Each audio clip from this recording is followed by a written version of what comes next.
কিছু কিছু আমল আছে যে সমস্ত আমলের প্রতিদান আল্লাহ সুবহানাহু ওয়া তাআলা দুনিয়াতেই দেন। তার মধ্যে একটা খারাপ আমল আছে যে খারাপ আমলের শাস্তি এত দ্রুত কোন খারাপ আমলের শাস্তি আল্লাহ সুবহানাহু ওয়া তাআলা দুনিয়াতে দেন না। সহিহ ইবনে হিব্বানের হাদিস।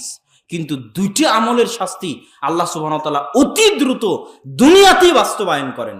এক, পিতামাতার অবাধ্য হয়ে চলে যে তার প্রতিদান আল্লাহ তাকে দুনিয়াতেই দিবেন।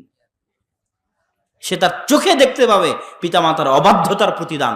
হয় তার সন্তান তার অবাধ্য হয়ে যাবে, ও যদি ওর বাপকে বৃদ্ধাশ্রমে রেখে আসে তো ওর সন্তান ওকে বৃদ্ধাশ্রমে রেখে আসবে, না হয় কোনো না কোনো মাধ্যমে আল্লাহ পিতামাতার অবাধ্যতার শাস্তি দুনিয়াতেই দিবেন। আর একটা হচ্ছে জেনা, আল্লাহ জেনার শাস্তি দুনিয়াতেই দিবেন। হয় ভয়ঙ্কর রোগ হবে, ভয়ঙ্কর ব্যাধি হবে, না হয় দারিদ্রতা দেখা দিবে, কোনো না কোনো মাধ্যমে আল্লাহ সুবহানাহু ওয়া তাআলা জেনার শাস্তি দুনিয়াতেই দিবেন।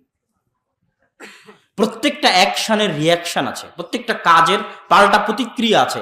আমি ঠেলছি, মাইকটা দূরে চলে যাচ্ছে। আমি পাতা উল্টাচ্ছি, পাতা উল্টাচ্ছে। আমি টেবিল ঠেলছি, টেবিল দূরে চলে যাচ্ছে। আপনি যা করবেন তার রিয়াকশন থাকবে, পৃথিবীতে হবে, আপনার নিজের জীবনে হবে, পৃথিবীতেও হবে। যখন ঈসা এবং ইমাম মাহদি আসবেন, 7 বছর আদল ন্যায় পরায়ণের শাসন যখন দুনিয়াতে কায়েম করবেন, তখন একটা গরুর দুধ খাবে একটা গ্রাম, একটা বংশ, একটা ডালিম খাবে একটা গ্রাম, একটা বংশ। কেন? এতদিন পৃথিবীতে মানুষের গুনাহের কারণে পৃথিবীতে বরকত ছিল না, পৃথিবীতে রহমত ছিল না। এই জন্য গরুর দুধে, জমির ধানে, ডালিমে বরকত হয়নি, উঠে গেছে মানুষের গুনাহের কারণে। পৃথিবীতে শাস্তি এসেছে, ভূমিকম্প এসেছে, জলোচ্ছ্বাস এসেছে মানুষের পাপের কারণে। কিন্তু যখন তারা ন্যায় পরায়ণতার শাসন কায়েম করবেন, মানুষ যখন আল্লাহর জিকির আজকার করবে, তখন জমিন তার সব রহমতের দরজা, সব বরকতের দরজা উন্মোচন করে দিবে।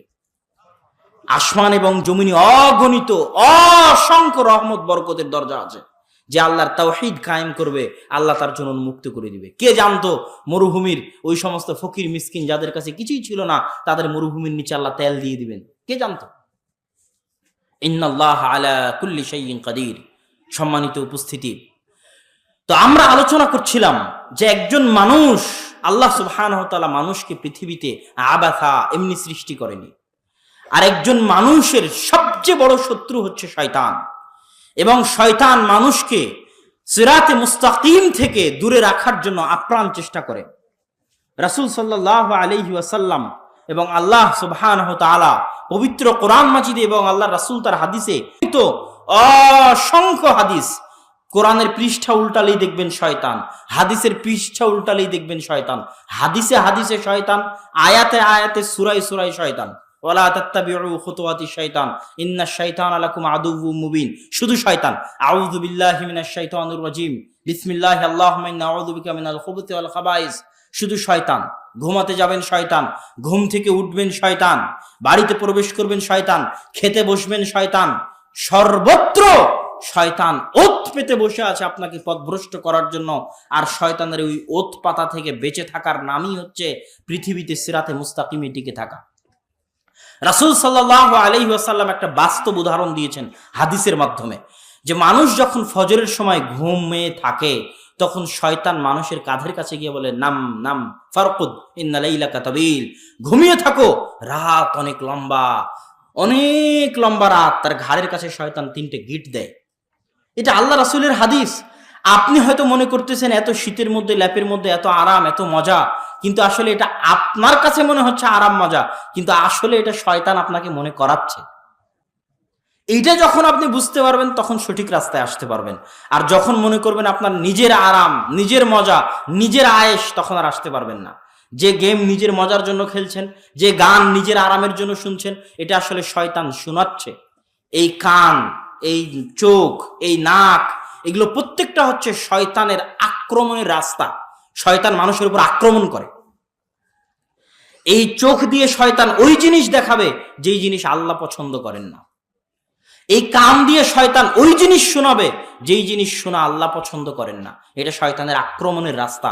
এই কান দিয়ে গান শুনবে, গান গিয়ে আঘাত করবে হৃদয়ে, হৃদয়ে কালো স্পট পড়বে, একটা একটা করে স্পট পড়তে পড়তে হৃদয় কালো হয়ে যাবে।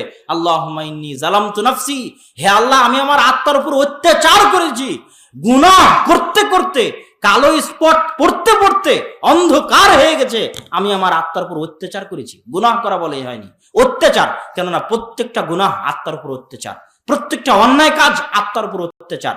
এই আত্মা ছটফট করে আল্লাহর সাথে সম্পর্ক তৈরি করার জন্য, আল্লাহর কাছে ফিরে যাওয়ার জন্য। আলা বিযিকরিল্লাহি তাতমাইন্নুল কুলুব, আল্লাহর জিকিরে, আল্লাহর স্মরণে মানুষের আত্মাগুলো প্রশান্তি পায়, মানুষের আত্মাগুলো ঠান্ডা হয় আল্লাহর জিকির এবং আল্লাহর স্মরণে।